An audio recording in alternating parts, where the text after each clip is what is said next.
नमस्कार विद्यार्थी मित्रांनो, आज अतिशय महत्त्वाचा टॉपिक सांगतो तुम्हाला. नवरा बायकोमध्ये भांडणी का होतात ते. याच्यामध्ये एकच आहे नवरा बायकोमध्ये भांडणे होण्याचं, की एकमेकांमधला भरोसा, एकमेकांमधला विश्वास, एकमेकांमधलं प्रेम, आपुलकी, जिव्हाळा हे जपता येत नसेल तर नवरा बायकोमध्ये भांडणी होत असतात. एकमेकाला समजून घेण्यापेक्षाही एक महत्त्वाचं आहे की एकमेकावर असणारा भरोसा.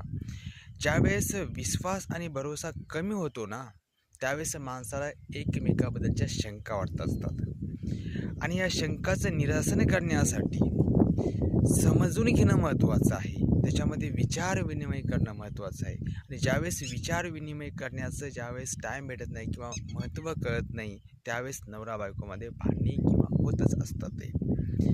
म्हणून मित्र हो, कधीही तुम्ही जर पार्टनर असाल तर एकमेकावर भरोसा, विश्वास, समजून, जिव्हाळा, प्रेम हे